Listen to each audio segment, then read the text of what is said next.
One day, about 15 years ago, I was perusing the local real estate listings on a popular national real estate website, and I saw one of my photos being used to advertise a house. The only problem was that I had never licensed this photo privately and had never uploaded it to a stock library.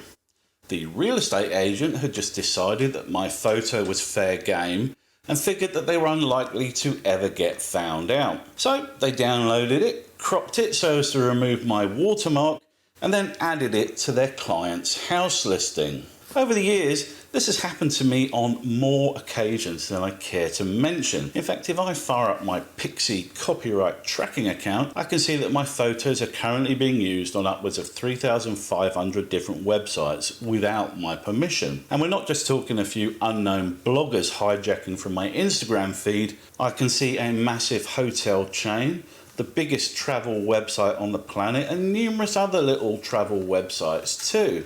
And I'm not some unique case here either. I'm pretty sure that this is something that every moderately successful photographer on the planet experiences on a daily basis. But what can be done about it? Is it possible to protect your photographs such that they don't get continually ripped off? Are there ways around those protections? What can you do if a photograph is stolen? Is it possible to get financially reimbursed for the use of your photography? Or are you on a hiding to nothing? Is it worth doing anything at all? Well, here's what I think.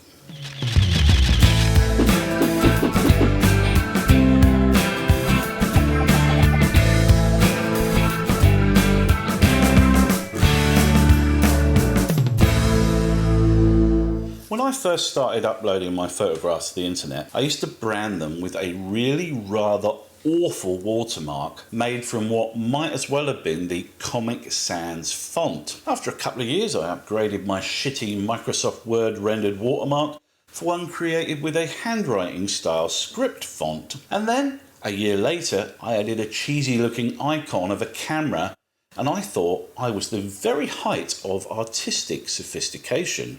Finally, in 2017, I paid for one of those bespoke signature watermarks, and this at least had the advantage of not looking like I paid my 13-year-old niece to draw it on her iPad. After all that time and effort, and after finally getting a decent looking watermark, you may be surprised to learn that I haven't included it on any image I've shared online for about 4 years now. I liked my watermark though, and so I simply repurposed it as my brand, and I use it exclusively as a logo. And the reason that I stopped putting watermarks on my photos was because 1, I realised they had no deterrent effect whatsoever, and 2, no matter how good the watermark was, it cheapened the photograph.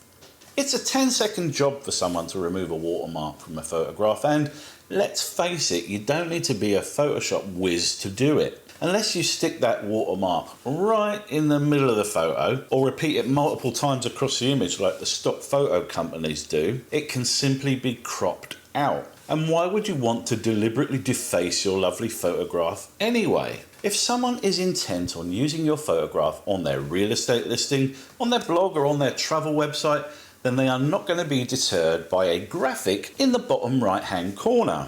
No matter how you do it, where you place it, how large or small you make it, or what colour you use, a watermark detracts from the visual impact of your photograph. It just does. It distracts you from the scene itself, particularly if it's a really shitty watermark like my early ones. It looks amateurish at best and pretentious at worst. Photographs are simply not valued commodities. Someone who might resist the urge to download the latest Bond movie from a torrent site will cheerfully rip off a photograph without a second's thought, because they are seen as nebulous objects of collective ownership with no real dollar value. This hasn't been helped by the fact that the actual dollar value of stock photographs has been gutted to the core over the last 20 years. And what used to command a value of hundreds of dollars is now worth a fraction of that, just a few measly cents in most cases. The case for including a watermark on a photograph is pretty weak, but I suppose you could try those embedded code-based digital watermarks from companies like Digimark. I can't see a hobbyist or even most professional photographers going to the effort though, as it's a serious added cost and I remain unconvinced about their real-world effectiveness. Every digital system can be bypassed. It's unfortunate, but there's simply no 100% reliable way of protecting your photographs online. Does this mean you should give up completely? That's up to you, but if I'm being honest, I kind of have given up. I accept that if I upload my photograph online, I'm effectively sacrificing it to the whims of the internet, and it will probably make its way beyond the confines of my website and social media presence, no matter what I do. And accepting this was actually a surprisingly freeing experience. Now, don't get me wrong, I still do all the sensible stuff like only uploading at 72 dpi, embedding all my EXIF data, compressing the image, including my copyright details whenever it's posted, and never uploading the full-size print resolution version, but that's it. If the situation ever arose whereby I had some really juicy copyright theft and some massive multinational ripped me off, then obviously things like EXIF data would be useful for proving my case. And since these things take me no extra time or effort or money, it's a no-brainer to do them. What is also a no-brainer is to never willingly sign your rights to your photographs away. And yet I see this happening all the time. Some people upload their photographs to Unsplash in the misguided belief that they're being philanthropic or something, whereas in reality they're just handing the massive Getty organisation, the current owners of Unsplash, the rights to their photograph for nothing. Some people join stock photo libraries such as iStock or Adobe Stock and sign away the rights to their photos for as little as 5 cents a pop. That dollar value is so insulting, I wouldn't be surprised if the large stock agencies didn't also make it mandatory to mount you with a strap-on dong every time you uploaded a photo to their service. Some people enter photo competitions and fail to read the small print, which grants the organisers of said competition the full and complete rights to use that photograph in any way they want in perpetuity. So if you're trying to keep the genie in the bottle when it comes to the theft of your photographs, don't enter them into competitions or license them to stock libraries or upload them to Unsplash, particularly not that last one. We photographers are in a weak position from the outset when it comes to retaining control of how our photographs are used once they're online. If you use things like blocking right clicks on your website, using WebP images and disabling hot links, anyone can still screenshot the photo or use one of the excellent image extraction plugins in their browser. Even if you do everything right, technology has made copyright theft a simple process. While you might upload at low resolution, there's nothing stopping someone from using an AI resizing tool to blow it up to print-ready sizes. Topaz Geiger Pixel on 1 resize and Photoshop Super Resolution all do an incredible job of increasing image size, and the results are excellent, certainly good enough to print out and stick on the wall. The bottom line is this: once a photograph is online, you effectively surrender control of it, and watermarks and low-res uploads will not change that. I know photographers rail against the lost money they'd have earned when their photograph is stolen, but here's the scoop. The kind of person that will happily steal your photo was never going to buy it in the first place. They just weren't. In their heads, they have created their own monetary value for your photograph. It might be a value of zero, it might be a few bucks, but if what you're actually charging exceeds their own valuation, then they will simply rip you off. Now, personally speaking, I've all but given up hope of chasing perpetrators. It's just stress and time and effort that inevitably results in nothing. I do sometimes chase them up though.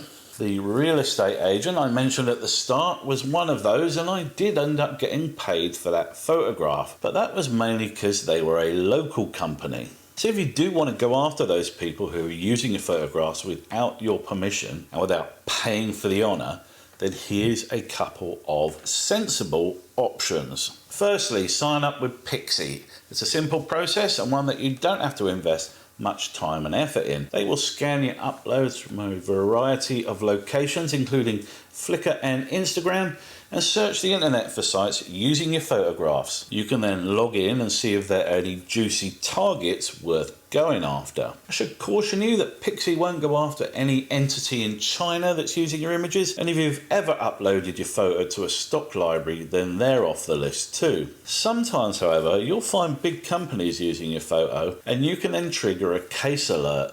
And if the lawyers at Pixie think there's a case, they'll go after the copyright thief on your behalf. I've done it and I've won.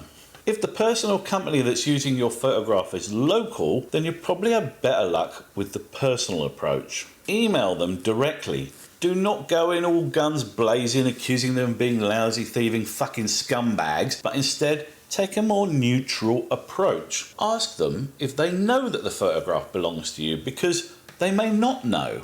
Someone at a web design agency might have used the image and the company doesn't have a clue it's not legit. Tell them you will happily license the photo to them for a fee and never miss an opportunity to upsell. Ask them if there are any other images they're looking for. Most of the time they'll simply apologise and take the photo offline because they have got no intention of paying for a photo, and you should end discussions there and chalk it up as a win. Sometimes, particularly if the photo is an integral part of a website such as a hero image, they will offer to pay you. Sometimes they'll simply ignore you or tell you to piss off, and if you're feeling keen, you can then take them to the small claims courts that operate in most countries. All you need to do is prove you're the copyright owner and that they've used your image without your permission, so make sure you print everything out. In all scenarios, however, you will not improve your chances by getting aggressive. Take it from someone who learned that one the hard way.